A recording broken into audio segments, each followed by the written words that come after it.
Olá, eu sou Sabrina Dalmolin e está no ar mais um programa que trata todas as dúvidas sobre cirurgia plástica com o Dr. Pablo Uber. Tudo bem, doutor? Olá, Sabrina. Olá a todos. Obrigado mais uma vez pela oportunidade de estar falando sobre cirurgia plástica. Doutor, hoje nós falaremos sobre blefaroplastia, que faz parte do rejuvenescimento facial e que visa rejuvenescer pálpebras e olhos, é isso? Exatamente. Então, os nossos olhos são o espelho da alma, né? E essa região específica do rosto é uma região muito emblemática na estética facial. Juntamente com os olhos, elas demonstram muito o nosso estado até o estado de espírito, ou de tristeza, alegria, cansaço, satisfação ou insatisfação. E os procedimentos que tratam as pálpebras e as regiões ao redor, as regiões periorbitais, eles têm um impacto muito significativo no aspecto facial da pessoa. E a partir de que idade começamos a sentir que o olhar está ficando pesado, carregado, caído? Então, Sabrina, essa é uma pergunta muito comum, né? A partir de que idade se está indicada a cirurgia, principalmente da blefaroplastia? Não existe uma idade específica. O que determina não é a idade, um número, né, da idade, e sim as alterações que a pessoa está apresentando. Então, tem pessoas que, por características peculiares, desde hábitos de vida ou até características genéticas, vão apresentar alterações que são corrigidas pela cirurgia de blefaroplastia mais cedo, e outras pessoas vão demorar mais tempo para apresentar essas alterações.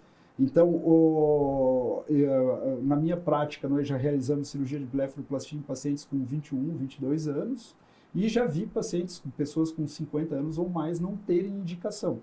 Mas uma média, se a gente for falar uma média de faixa etária, na década dos 50, né, entre 40 e 50 anos, que começam a se tornar mais marcadas as alterações na área dos olhos que são passíveis de correção cirúrgica. A blefaroplastia, ela corrige também a bolsa, aquela bolsa que fica embaixo dos olhos, ou só para a pálpebra caída mesmo, flácida? Então, na imagem 1, a gente vê um conjunto de alterações que ocorrem na área dos olhos com o processo de envelhecimento. Na esquerda, a gente vê, digamos, um desenho, um esboço de uma região dos olhos jovem, e à esquerda o extremo contrário, totalmente envelhecida. Então, a famosa bolsa que as pessoas falam, né, ela é constituída por dois fatores: pela pele sobrando mesmo, e também pela gordura que existe dentro da horta que protege os olhos, né? Ao redor dos olhos tem uma bolsa bem grande de gordura que serve como um amortecedor do olho, e com o tempo essa bolsa vai se tornando herniada, ela vai fazendo uma protrusão para frente.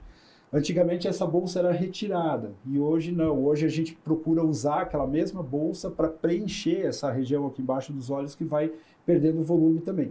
Então, o que é tratado na cirurgia, tanto na pálpebra de cima quanto na de baixo, né? Na blefaroplastia superior ou na blefaroplastia inferior?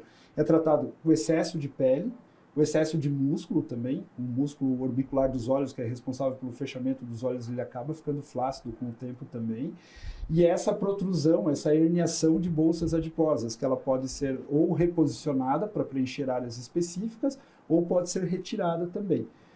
Um ponto bem importante da cirurgia de blefaroplastia é as áreas ao redor das pálpebras. Então, na pálpebra superior, um ponto de preocupação sempre do médico é a posição das sobrancelhas, certo? Porque se as sobrancelhas estão caídas também, elas devem ser reposicionadas junto com a cirurgia. Muitas vezes, quando as sobrancelhas estão caídas e se realiza só a cirurgia de blefaroplastia superior isoladamente, pode haver uma piora nesse aspecto envelhecido da sobrancelha. Da mesma maneira, na pálpebra inferior, a gente procura avaliar também o terço médio da face, a região da maçã do rosto. Se a maçã do rosto estiver caída, o ideal é que na mesma cirurgia ela seja reposicionada superiormente também, para ter um aspecto mais agradável, não ficar com um aspecto tão esqueletizado da região dos olhos. Então, seria cirurgias conjugadas, assim, faz mais de um tipo na área. Mais de um tipo. Então, na pálpebra superior, né, na cirurgia de pálpebras superiores, em pessoas mais jovens é muito raro, às vezes elas têm aquela sobra de pele na pálpebra, se faz a cirurgia isoladamente, mas é muito raro precisar fazer o reposicionamento de sobrancelhas. Mas se há queda de sobrancelha, geralmente mais comum nas pessoas mais velhas, ela deve ser realizada junto a uma cirurgia. Nós procuramos evitar aquela cirurgia aberta, grande, né, a frontoplastia aberta, que deixava uma cicatriz bem grande no couro cabeludo. A gente faz a cirurgia de frontoplastia videoendoscópica, que se fazem pequenas incisões no couro cabeludo, se introduz uma câmera, descola a testa, reposiciona a sobrancelha, e aí no mesmo tempo cirúrgico, na mesma hora, depois de se fazer a fixação da sobrancelha na posição correta, é que a gente vai avaliar a quantidade de pele que vai ser retirada da pálpebra. Porque quando se posiciona a sobrancelha superiormente, normalmente sobra menos pele na pálpebra para retirar. E a cicatriz, se fizer da pálpebra, por exemplo, ela também é imperceptível? As pálpebras são a melhor região do corpo humano para cicatriz. Tá? Então, as cicatrizes da cirurgia, na imagem 3, a gente pode ver aonde é posicionada a cicatriz. Imagem 2, por favor. Então, ali a gente pode ver na pálpebra superior é feita a cicatriz num sulco natural que tem ali na região, até um pouco na lateral e na inferior também, é feito bem na borda do cílio. Essas cicatrizes, com o tempo, elas se tornam quase imperceptíveis. Se elas ficarem bem posicionadas, elas ficam quase imperceptíveis. É muito comum, às vezes, pacientes que a gente já operou, já fez cirurgia de pálpebras há alguns anos, depois vai reavaliar e nem a gente que fez a incisão, digamos assim, consegue encontrar o local da cicatriz. Interessante. Acredito que quando faz esse tipo de cirurgia, os olhos devem ficar inchados, arroxados, né? Sim. Mas depois o pós é tranquilo, assim. Então, a recuperação, como nas cirurgias também de rejuvenescimento facial no geral, né, a recuperação vai ser mais determinada pelo aspecto físico da pessoa, para ela estar apresentável, digamos, né, do que por qualquer limitação física que a cirurgia impõe em si. É comum, é claro, é uma região bem vascularizada, então quando se faz a cirurgia comum na primeira e na segunda semana, haver um edema, um inchaço um pouco mais intenso na região, as manchas roxas também, mas normalmente com 2 a 3 semanas, com algum disfarce, com maquiagem, passando uma base, a pessoa já fica bem apresentável até para voltar para o trabalho, muitas vezes.